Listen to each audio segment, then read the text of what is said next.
I'm Frankie Aniello, out of Freehold, New Jersey. I was fortunate this year, a successful completion of the Grand to Grand Ultra 2023 after two previous failed attempts. Um, I am a painter by trade and a CrossFit athlete as a hobby, and tried to carry that into my training the first two times I did the race. And relative to me only, can't speak for others because everybody trains a certain way. For the way my body reacts to tension, whether mental, physical, emotional, and what I put my body through on a daily basis, doing labor as a painter and owning the business, um, I realized after those first two times that if I was going to complete it relative for me, and I was going to have to do it completely different.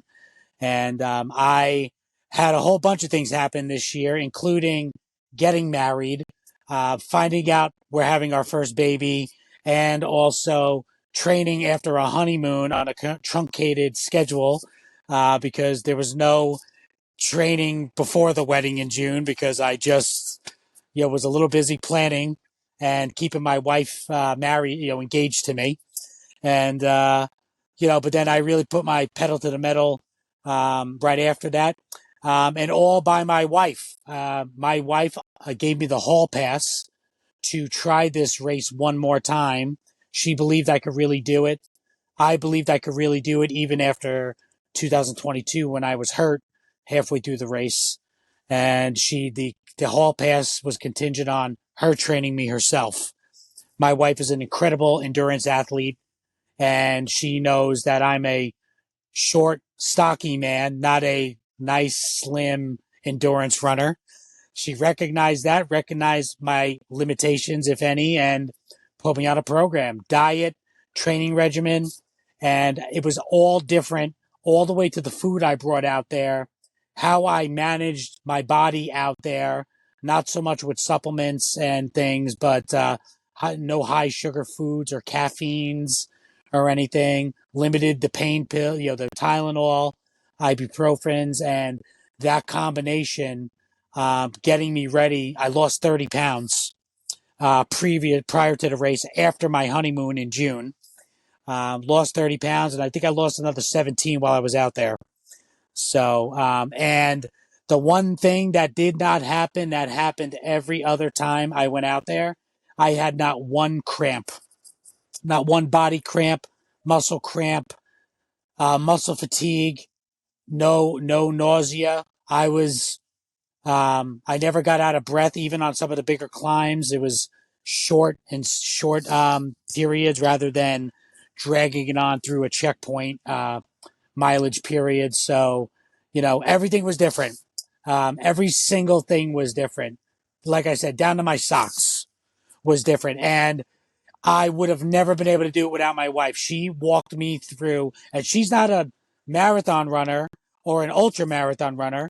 She's done a couple of ultra 35, 50-mile runs. She is a runner by trade, and she knows how to get the body ready.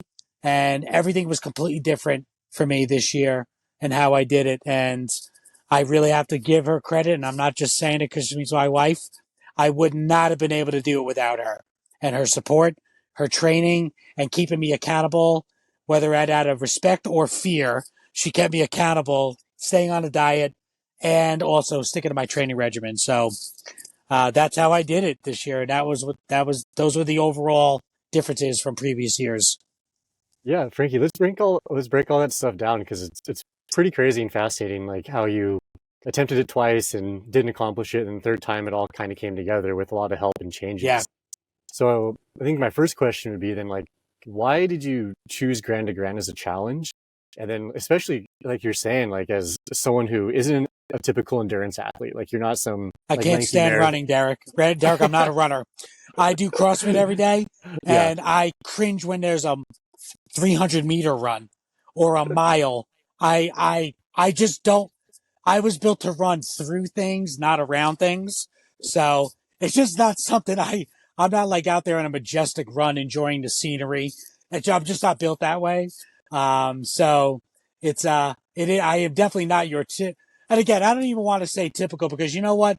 full disclosure, when you're out there are people of all ages, shapes, sizes, backgrounds, that go out there and are not afraid to go and challenge themselves. And I'm just speaking from my own experience of what I'm used to doing and especially not doing. Why I went out there to begin with, I knew nothing about this race at all. Like I said, I was a strength athlete, hated running. And I ran this race under one of my dear friends' charity, the Jar of Hope.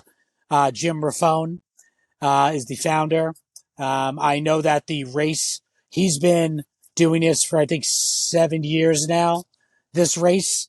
We ran under a team moniker every year I've gone out there. That's how it was brought to my attention. And of course, being the meathead that I am, I heard about this, and this is in 2018, heard about it, and it was like, let's go, I'm ready. Let's do something. I never ran more than 3 miles ever in my life. And I'm like, yeah, let's go. And we went out there, and I took everybody's information to go out there with him, and thought I would have my own training and the inspiration and the angel on my shoulder of the foundation, and it just wasn't enough. That is a unforgiving situation out there in the desert for 7 days.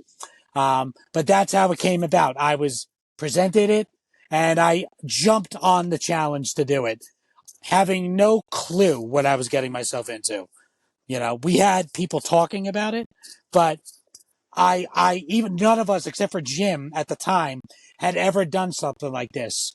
We went out with a big team, 13 people, I think, and I think only, 10, three of us are the only three that did not finish. And then the other 10, I believe 10 or 11 did complete it that year. So that's how I got to know Grand to Grand, and it was a thorn in my side for all these years, not completing it. It affected me big time. And I left something out there in the desert in 2018. I did. And I went back out and I got it this year. So That's awesome. I think that shows a lot of like tenacity and dedication, because it seems like a lot of people will maybe not accomplish a goal and then be like, oh, well, I couldn't do it. And then they're done and just kind of yeah, accept that as a it failure. ate away at me for years. My own family was saying to me, my parents, I was devastated when I came out of the race. And as much as I thought I was prepared, now after completing it, and I know that's convenient to say now, but I was nowhere near. For me, I didn't train the best way for me. I didn't have the best food for me. I didn't have the appropriate gear for me.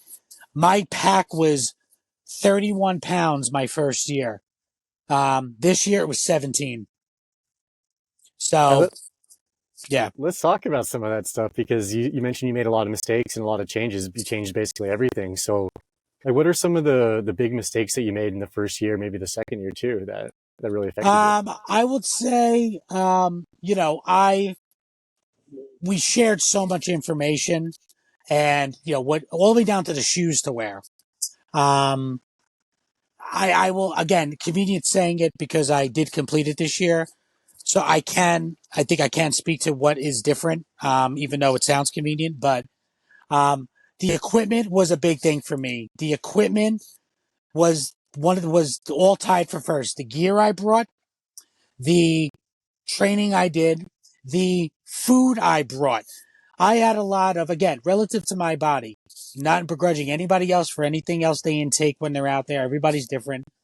The food for me was not good. I was living out there on electrolytes and salt pills, and I wasn't regulating myself with water and the proper foods. I was getting my proteins from goo tablets and goo gels and caffeine from that and just pumping electrolytes and salt, and I couldn't regulate myself out there because I thought you had to take salt pills every 2 hours. You had to take Tylenol every 2 hours.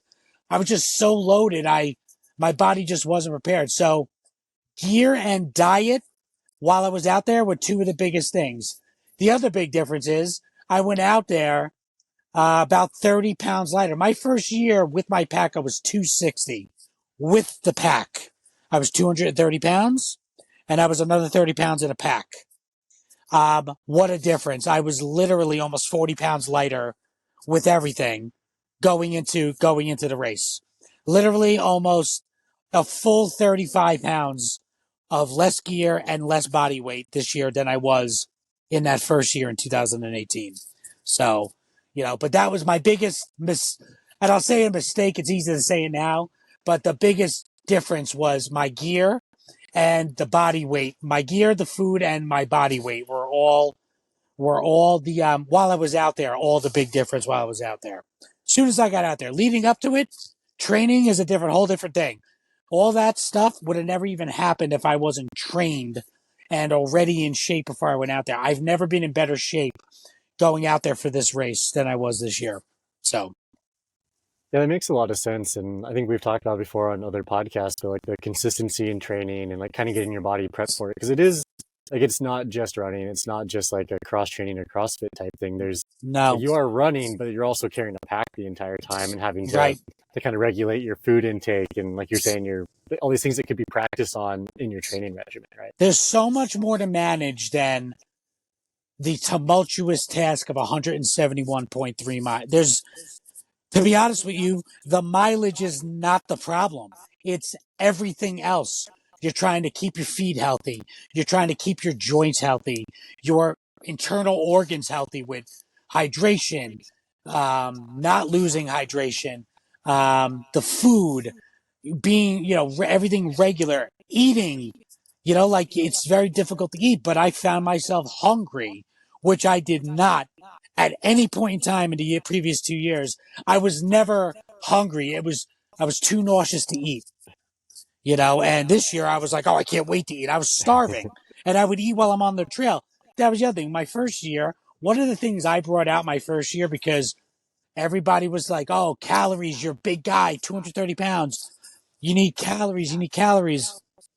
I needed better calories, and I didn't need as many as I needed, not more than what they require.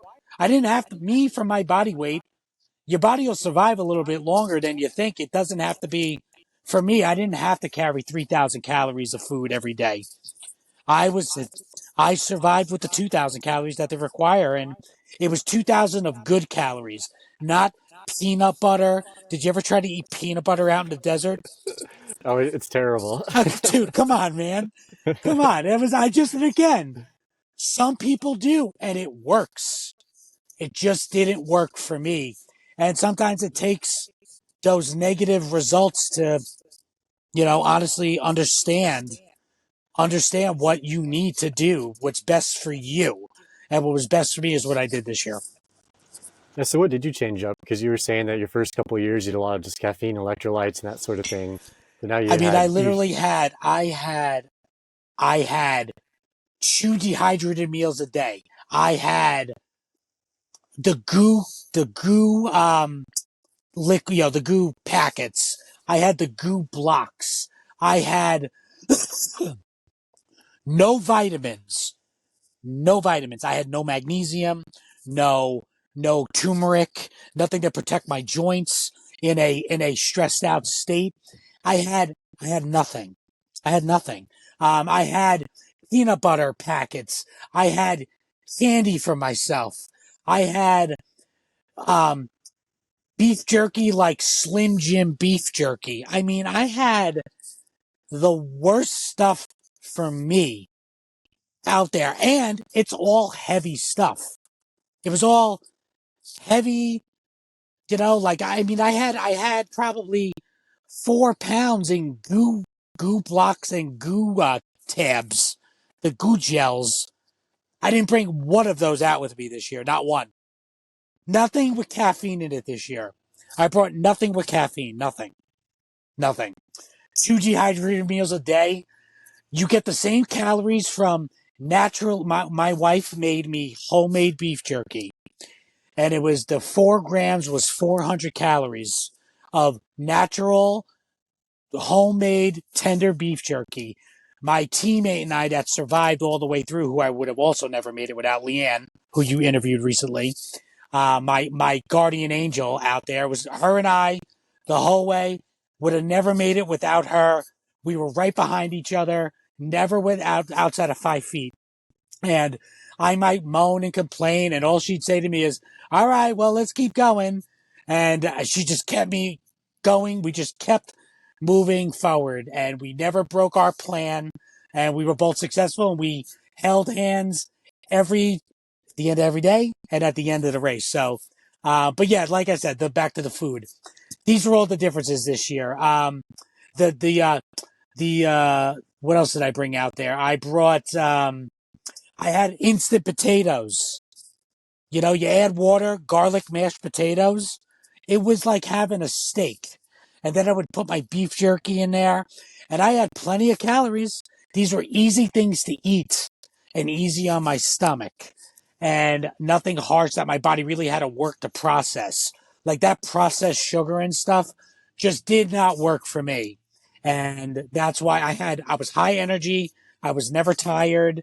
I even had a couple of situations where we unfortunately had to wait for some of our teammates because we were trying to keep a team together.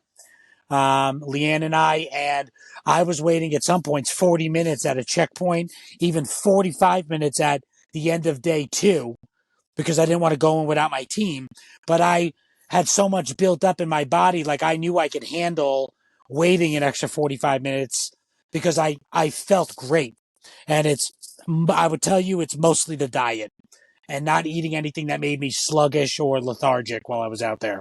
So, Yeah, like hitting on the diet topic, I think that makes a huge difference because a lot of like typical, like say you're gonna run a 50K for some people, they'll do all liquid calories or gels or something, and that works for a few hours. yeah, But when you're out there day in and day out, like your body can't survive on just straight sugar. So things no, that fill you up and give you the protein, the carbs, and the fats that you need are very necessary to be sustainable. yeah. And I think it's better in a food setting, in a food form, than in certain other ways through those like the processed sugars. And I get it. And some people use them and they're great. But again, it just didn't work for me. You know, it just wasn't best for my body, and what my body required under that tension. Here was another thing. I had the liquid IV, the powder you put in your drink. In previous years, I had one in both bottles at every single checkpoint. I was so overloaded with electrolytes, banana bags, none of this.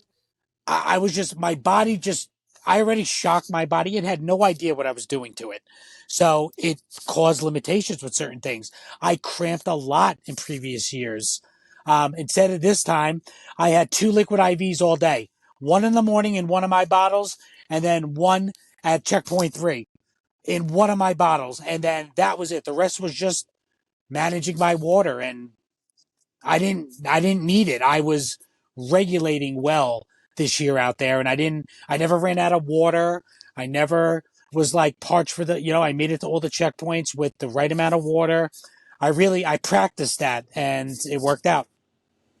Yeah, how did your training look when you were practicing your nutritional strategy? Like, did you practice the mashed potatoes and stuff, or Yeah, I'll be honest. I was already dieting, obviously because I had to hit, I was 230 something pounds after my honeymoon because all I did was eat and drink and, we partied like we were going to the electric chair, our wedding. But, I, I did practice with some of the food, but I'm going to be honest.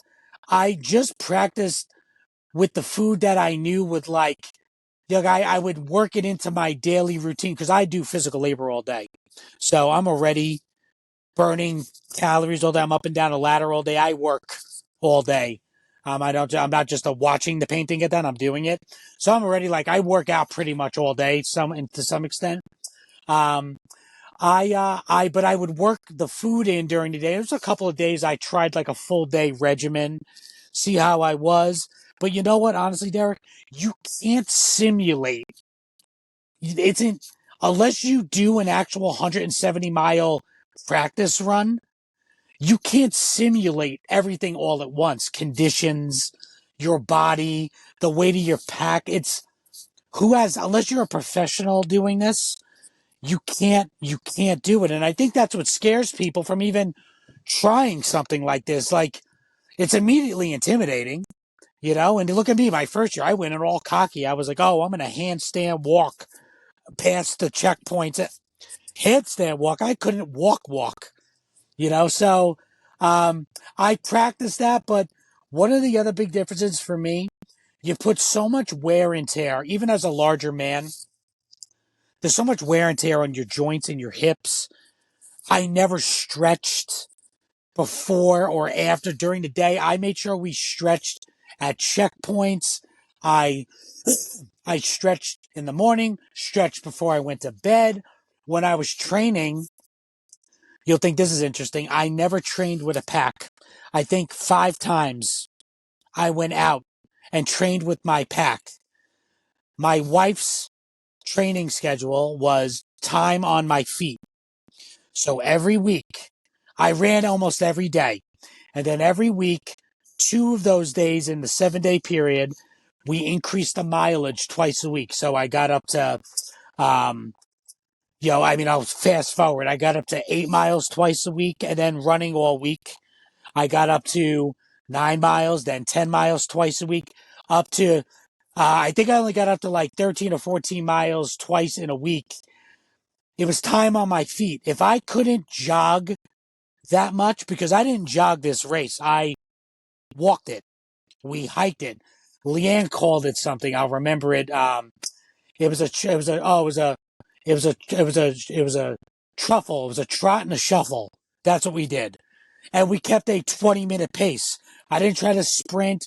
I didn't try to run in between, run a little, walk a little. Again, that works for some people, and it works for people that have completed the race, and God bless them. It just wasn't working for me. So my training regimen was basically no pack weight and just getting that time on my feet and on my joints.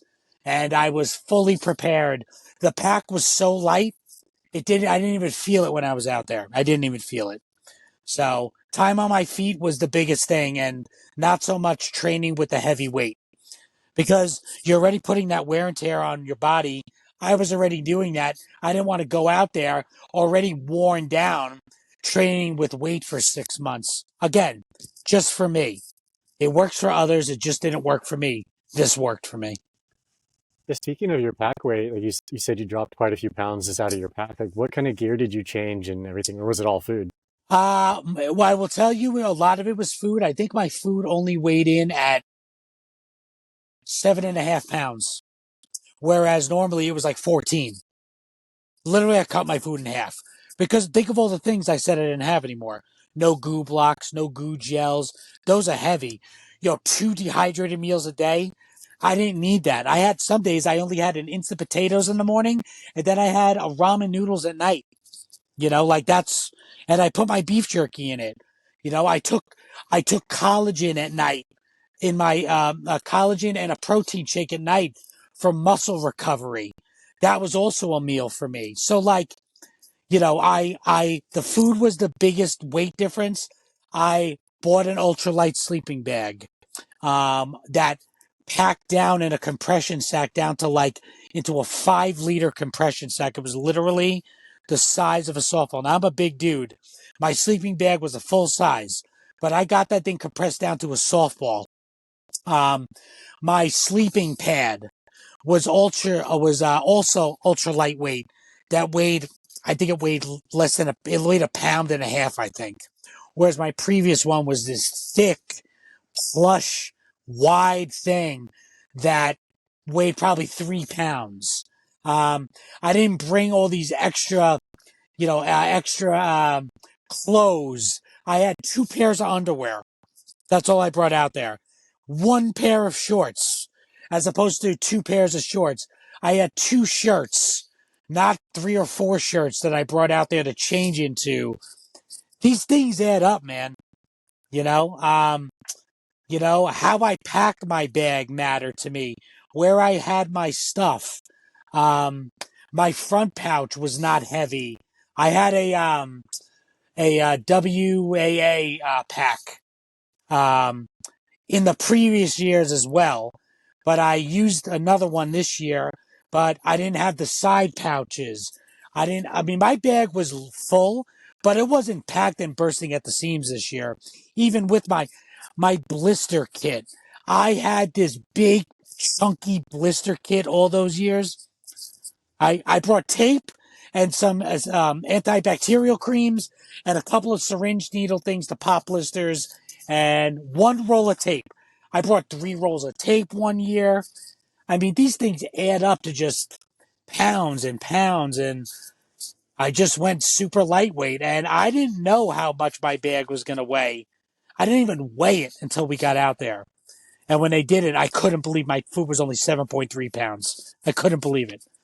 I was the most proud about my food weight than anything else. So, Yeah, like you were saying, all that stuff adds up. Like whether it's like in the form of gels or having too many bits of clothing, because even like a couple extra T-shirts can maybe one by themselves doesn't seem like very much, but if you carry yeah, that man. for a week straight, it adds Yep. up. So, yeah, man, it was just, like I said, different, just a different way to do it, man. Different way going about it. And all that combination is why I finished. Definitely. So why'd you keep coming back then? Because you didn't finish it twice and you came back the third time and finally all the pieces of the puzzle came together for you. Like, Full disclosure, I lived with, it really did affect me that first year. I was in a dark place and devastated that first year. I signed up for it the next year to go back out with the team, and I wound up tearing my calf in a CrossFit competition 2 months before the race. So I had to come out. Then COVID hit. And then I wanted my redemption in 2022. I wound up spraining every ligament and tendon in my foot, to the point where my ankle and foot were as thick as my calf. And I took myself out of the race, and I was good. I was okay with coming out of the race. I wasn't upset. I could have not gone back, but something ate away at me. I was like, I really think I could do it. Like, I really think I mean, I was in better shape than I was that first year. Still not the shape, I was in this time, but I was in better shape. And even then I had a different food and whatever, but it wasn't like, I wasn't as, I still wasn't where I was this year. And, I was okay with it. And I said something to my wife in January of 2023. I was like, babe, I really think I can do this. And she was like, okay, well, I'm going to let you go out there and do this. We got a busy year, but I know you want to do it. It meant something to me. It meant something too. I had other inspirations, man. We found out after our wedding that we were having a baby, having a daughter. I found out right before I left that we were having a little. You want to talk about inspiration and going out there for Jim Raffone and Jar of Hope, who I have represented in many races and marathons. I now being an expecting father and by having a stepdaughter already who was 5 at the time, I had a whole other. Nothing was stopping me. There was nothing stopping me from completing this race. Nothing. I had every inspiration that I could have ever needed to complete the race, and here we are talking about it now. So, yeah, here we are. I think it's interesting how we all have to kind of have a why, like a reason to do something. Because if you just go out and like, I just want to run, it's like, yeah, you may or may not finish. But if there's something there in the back of your mind that's like motivating you to go forward, whether it's like family or some sort of goal you have, like those things can be the difference between finishing and dropping out of a race. yeah, man. And they are. You're in those. Listen, Colin says it every time. You don't be alone when you're out there. You're enjoy take in what you're doing. I didn't enjoy any of it. I was scared out of my pants the first time I went out. I wanted to just manage what was getting thrown at me the second time I was out there. And then this time I was attacking it. And I made sure I looked around and enjoyed things and stuff like that. And that's not easy to do. It's not easy to do that when you're out there in these elements. That darkness and being by myself. And I tell everybody, everybody thinks, oh, that long stage must have been really, the long stage was not the most difficult part of this race for me. The day after was the most difficult part of this race. The day after, having to do a marathon after doing 55 miles in 2 days. That was the most difficult. Second most difficult thing was Friday, doing another marathon. Those were the problems I had. Not the long stage, because the long stage you get into like a mental state, and you're just like, you're in like a daze almost, and all you're doing is just moving. You're moving, and that's what I did. But the mental darkness and that all that comes into play. Everybody warned us about that, warned me about that, and that was you're in your head like you would just start crying out of nowhere, and that was like, and you're like, why am I crying? Or I would think of something like just some memory that was happy, and I'd start crying, or a song would come on, and I'd be like, what am I crying for? But you're just so exhausted, and you just want to feel anything other than the pain you're in, being out there mentally and physically and emotionally. You're anything, any kind of release. And then you felt like $1 million after you cried, or after $1 million after you told a story to somebody. I talked to Leanne the whole time. We talked, we shared life stories and things, and she cried, I cried. It was unbelievable. Unbelievable. So, Yeah, this is really interesting. But as we kind of wrap up here, I know you're busy with work and stuff, and you're in the middle of a kind of northeastern storm. But yeah, it's fine, man. You're good. just real quick, like what advice would you give to somebody who's maybe coming for their first time and wants to finish this race? But first, let me say this. I would encourage anyone to challenge themselves to this thing. This was the biggest challenge, and short of meeting my wife and being a dad, and getting married and having a family, this was my next biggest accomplishment in my life, more than graduating college, more than anything else. Again, behind meeting my wife, marrying my wife, having a baby, becoming a dad instantly. Um, the achievement itself was just unbelievable, and how low of a percentage of people that finished this race, including me, previous years, it was worth it. The story didn't go any differently than I ever would have wanted it to. Um, as far as so that's for people to even think of doing something. As far as the people that are signed up for it, as far as physically, I would say get that time on your feet, get that time on your joints. Um, Give your body the things it truly needs. Not Your body doesn't need caffeine. Your body needs energy. Get the energy from other things besides just all the processed stuff. Um, Being a larger man, I needed that more than ever, and it worked for me. Um, Make sure you have, everybody's got advice, and there are forums. I mean, I even see it on the G2G team page. People asking, hey, what kind of shoes are everybody wearing and stuff? And you could take those suggestions, but go out and use this gear. Try it out on your body, man. I mean, listen, the pack I used was a buddy of mine who did this. He was 40 pounds less than me. The pack is not meant for somebody big like me. It was only a 20-liter pack, which my size, I should have a 35-liter pack. I had this 20-liter pack, and it didn't fit me well until I cut the pack weight and cut the items down and what I packed and what I brought.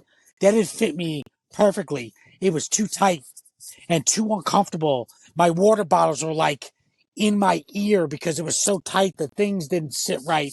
My front pack was like down past my waist instead of in the middle of my chest because I couldn't close the clasp because I was so wide. I would say embrace the challenge. There's going to be darkness. There's going to be pain. The reward is worth all of it. If you could just get yourself, your body will give up before your mind does. Your mind waits. your body can push through more than you think. I'm sorry, your mind will give up before your body does. So I said it wrong. Um, your body is so capable of doing so many things and being at extreme conditions. That's why, like, I didn't need to have 4,000 calories a day for me, even being a larger man. I had the 2,000 required every day, and they were just smarter calories for me and what my body needed. Really test out the food, give it a test run. You don't have to do it for a week, but make sure you're used to your food. And these are all things, honestly, that Colin and Tess and the whole race, they encourage this on their own. They are wonderful in getting everybody prepared. I didn't take their advice in previous years. I did what I thought I should do, but I really took their advice and adapted it to what was best for me, and that's why I was successful this year. So be prepared that you're probably never going to do anything like this ever in your life, unless you're like my good friend Leanne, who's done this successfully 4 times. She's done this 4 times in a row, successful. I mean, talk about an inspiration. Who wouldn't finish this race doing it with that woman? So I would tell you, get the time on your feet. I would tell you, really look at the foods and where you're getting your calories from, and take the supplements that your body really needs. It's not just protein replenishment. Protect your joints, protect your ligaments. Take things that'll keep you loose and not cramping. Like I said, I didn't cramp once. Not once. Not when we stopped. Not when we sat down. I didn't cramp once. And I really think that the diet and being lighter, I was already eating healthy before we went out there. I carried it into being, it's not really the healthiest way to eat when you're out there because you're such a deficit and basically malnourished when you're out there. I would say get yourself right nutritionally first, and then you're going to need to eat the right things out there, and then complete the race and have the success of getting that belt buckle. Awesome. That's great, Frankie. Thanks for the time. Really appreciate it. Derek, thank you so much. I hope it helps. I hope they get another 50 people just like me to sign up for this race watching this video. Really get out there, challenge yourself. You'll never do anything tougher than this. So I appreciate everything it's brought me. I'm proud of what I did. I'm proud of our team. I'm proud of me and Leanne. We were a team of 10 and we ended with a team of 2. So can't be more proud. Yeah, there you go. So, all right, man. Well, maybe we'll see you out there for the 4th time then. I don't know, man. I might have hung everything up. There's a video Leanne and I posted a while ago. She just reposted it where we threw our shoes out. I think I'm done, man. I think I'm done. But I'll always be an advocate. I'm also going to say this, and I don't know if you want to use this or not, Derek. In previous years, I would have talked people out of doing this race. I mean it. I didn't want anybody I cared about to go out there and do this race because of what it did to me. And I know it's convenient because I completed it this time. You got to go out there and challenge yourself, man. Go out there, do this. I would have even changed my tune last year, even though I didn't complete it. Go out there, achieve this. Give it a shot. You'd be surprised what you can do. So it's the last bit of advice I got, brother. Awesome. That's some perfect advice to wrap up on here. There you go, man. Derek, I appreciate you, man, so much. Yeah, thanks, Frankie, and have a good day, and enjoy that beautiful winter weather. Oh, whatever, man. I'm so jealous. Get out of here, man. I appreciate you, brother. Take care. All right, yeah, we'll talk soon. Later, pal.